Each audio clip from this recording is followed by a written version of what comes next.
திருப்பூருக்கு தான் அந்த பதிவு.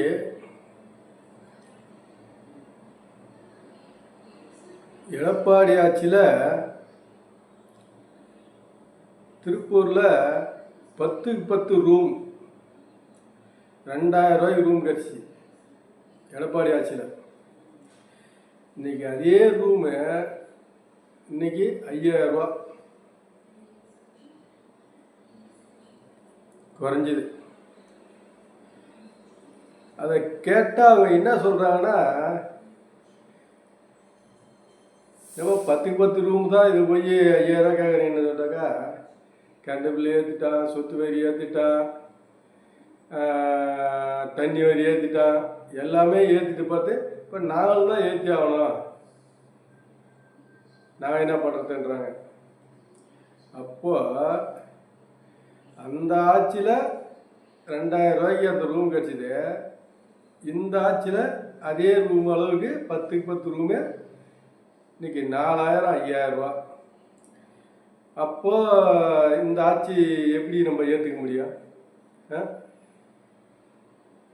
பேருந்து பஸ்ஸுக்கு கட்டணம், பேருந்து இலவசம் கொடுத்துட்டான்றாங்க. ஒரு 10க்கு 10 ரூம்லேயே அந்த ஆட்சியில் 2000 ரூபா, இந்த ஆட்சியில் 5000 ரூபா 4000 ரூபா. அப்போ இந்த காசு எதுக்கு போகுது? அப்போ நீ என்ன இலவசம் கொடுக்குற சொல்லு? பேருந்து இலவசம் கொடுக்குறேன்ற, இலவசமாக பஸ் ஏறி போகிறீங்க அப்படின்றீங்க. நீ எப்படி கொடுத்த இலவசமாக? நீ இப்படி தான் கொடுங்குற. மக்கள்கிட்ட 2000 ரூமுக்கு 5000 ரூபா வாடகை வாங்குறாங்க. அப்போ அந்த வரி எங்கன்னு கேட்டாக்கா, கரண்ட் பில் ஏற்றிட்டான், சொத்து வரி ஏற்றிட்டான், தண்ணி வரி ஏற்றிட்டான்றாங்க. அப்போ அந்த வரி எங்ககிட்ட தான் பிடுங்குற. எங்ககிட்டயே சுரண்டி பிச்சைக்காரனாவே ஆக்கி எங்ககிட்டயே பிடிக்கி இலவசன்ற அதான் வந்து பேருந்து, அதான் வந்து இலவச பஸ்ஸு கொடுக்குறேன்னு சொல்லிவிட்டு நீ கொடுத்துங்கிற. இது நீ எப்படி வளர்ச்சின்னு சொல்ல முடியும்? இது வந்து வளர்ச்சியெல்லாம் சொல்ல முடியாது.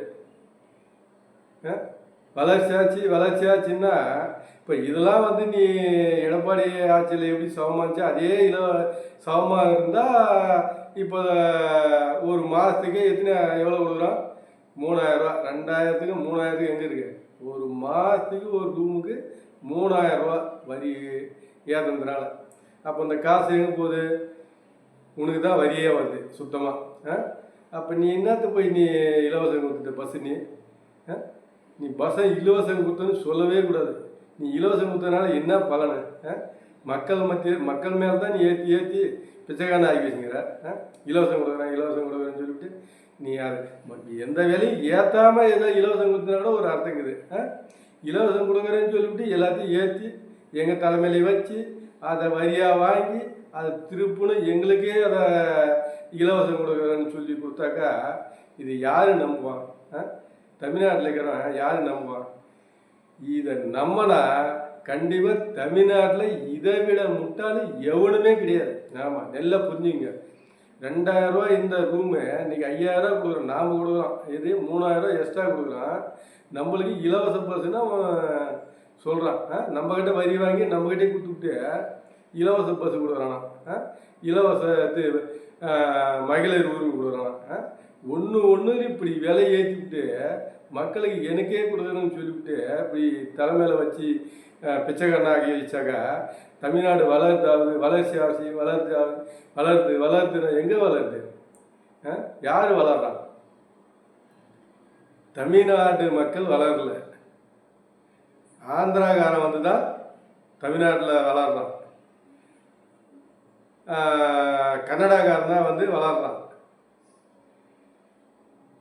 இந்த மாநிலத்தில் வேறு மாநிலத்துக்காரன் வந்து தான் இங்கே வளரானே தவிர தமிழுக்காரன் வளரல. பிச்சைக்காரனாக தாங்கிறான். வளர்ச்சி ஆச்சுனாக்கா வேறு மாநிலத்துக்காரன் தான் இங்கே வளர்ச்சி ஆகிறானே தவிர இங்கே இந்த மாநிலத்தில் இருக்கிறவன் எவனும் வளரல.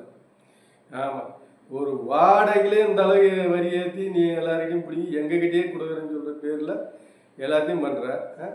வளர்ச்சி ஆகுது. நான் தமிழ்நாடு வளர்த்துங்கிறேன். என்னத்தான் வளர்த்தேன்? பிச்சைக்காரனை தான் வளர்த்துங்கிறேன்.